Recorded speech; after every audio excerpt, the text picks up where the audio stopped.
안녕하세요. 글로벌 리포트 장량입니다. 2월 12일 미국의 16대 대통령 에이브러함 링컨 대통령이 태어난 날을 맞아서 워싱턴 DC 링컨 기념관에 나왔습니다. 링컨 대통령의 생애는 파란만장했는데요. 1809년 2월 12일 미국 켄터키에서 목수의 아들로 태어나 약 1년 남짓 학교에 다닌 것을 제외하고는 책을 읽으며 스스로 지식을 쌓았습니다. 23살의 나이에 정치 경력을 시작했지만 여러 번의 낙선과 사업 실패를 겪었는데요. 1858년 일리노이주 연방 상원의원 선거에서 민주당의 거물 정치인 스티븐 더글러스와 토론을 벌이며 노예제 폐지를 주장해 일약 전국적인 스타로 떠오릅니다.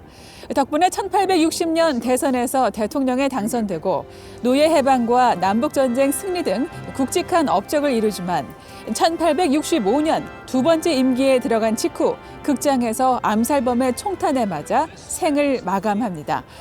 미국인들이 가장 사랑하고 존경하는 대통령으로 꼽히는 만큼 영화와 TV의 소재가 되기도 하는데요. 2012년 스티븐 스필버그 감독이 제작한 영화 링컨은 아카데미 시상식에서 주연 배우 데니얼 데이 루이스가 나무주연상을 받기도 했습니다. 다양하고 깊이 있는 세계 소식 글로벌 리포트 지금 시작합니다.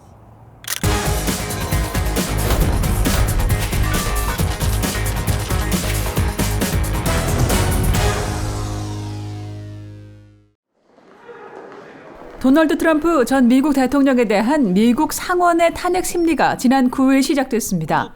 트럼프 전 대통령에게 적용된 혐의는 내란 선동인데요. 자신이 지난 대통령 선거에서 이겼다고 지속적으로 거짓말하며 지지자들을 선동해 연방의사당을 공격하도록 했다는 겁니다. 탄핵을 확정하려면 전체 상원의원의 3분의 2 이상, 즉 최소 67명이 찬성해야 하는데요. 민주당과 공화당이 50대 50으로 양분한 상원에서 탄핵안이 최종 통과될 가능성은 그리 높지 않다고 미 언론은 내다보고 있습니다.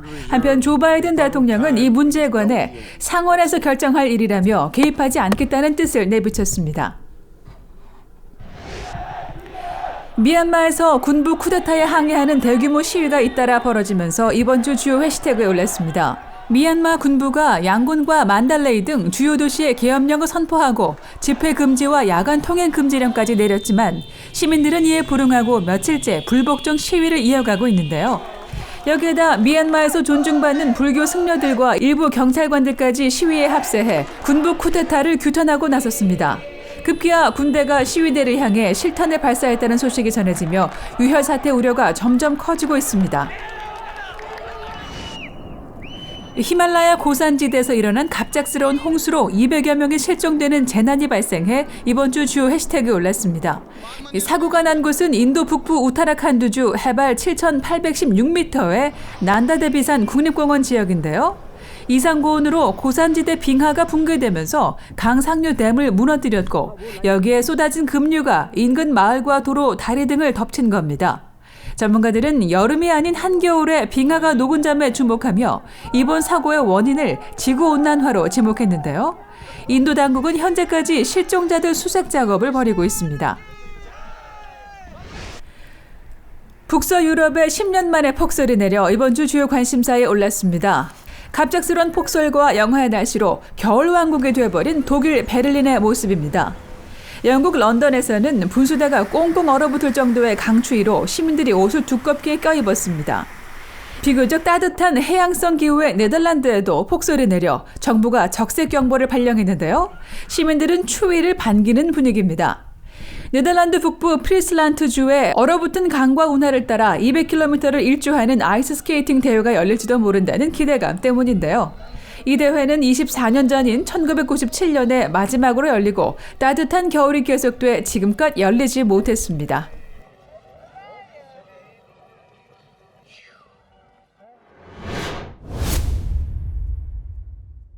신종 코로나 바이러스 발원지를 규명하기 위해 중국 우한에 들어갔던 세계보건기구 WHO 전문가팀이 확실한 결론을 내지 못한 채 조사를 마무리했습니다.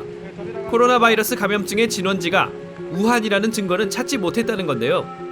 클릭 글로벌 이슈 오늘은 기대를 모았지만 별 소득은 없었던 WHO의 조사 결과를 살펴보겠습니다.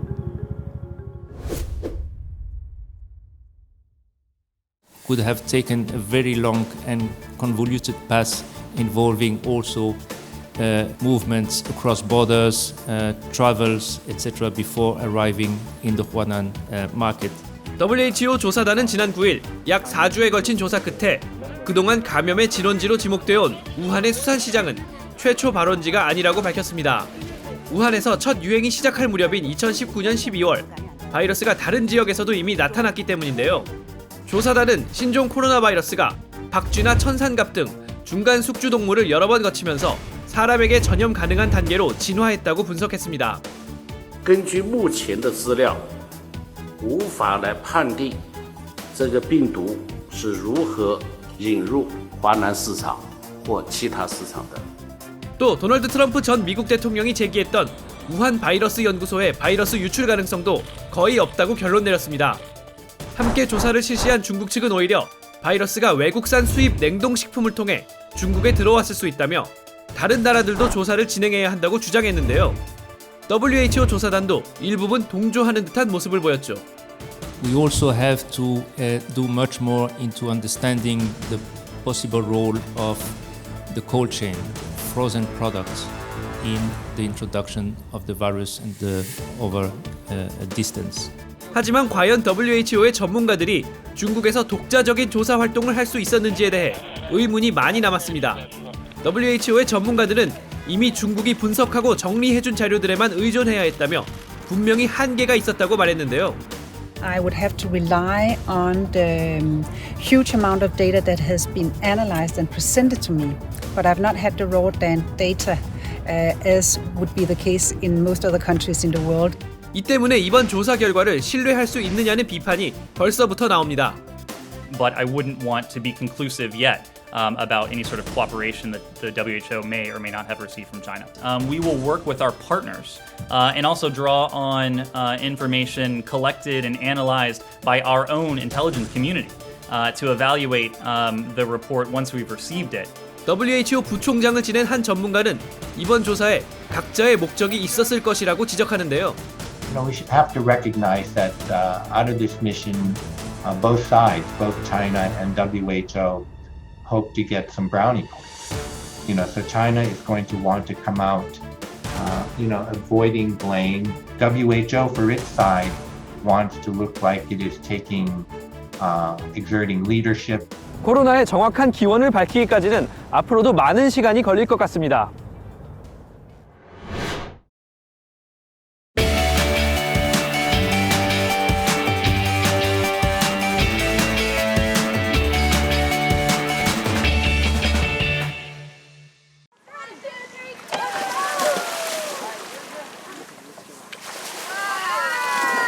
Dolphins are what we call charismatic megafauna, which means that people view them as charismatic. People get excited about some animals more than they get excited about others. 1, 2, 3, big circle! Woo! Watch out there! But that's okay because then we can use that to get them to conserve in general. So if we're conserving the dolphins, that means we're conserving their habitat, which means we're conserving all of the animals that live in that habitat as well. Hi, guys. My name is Dr. Kelly Yakala. I am a cognitive researcher. Right now works with dolphins. You wanna do a high five? No? This one?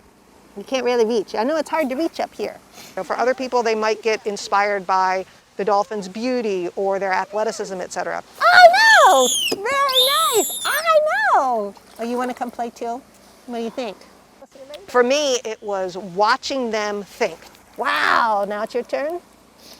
Now it's your turn? So, Dolphin Research Center is a nonprofit research and education facility in the Florida Keys.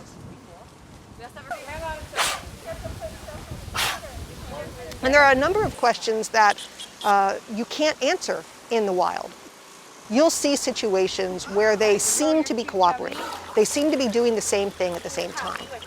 But you can't tell from just looking at that whether or not they're understanding cooperation or if they're just doing something at the same time.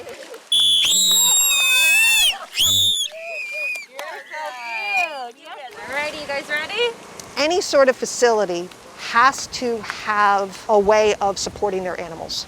And for us, that largely comes from the visitors that walk through the door.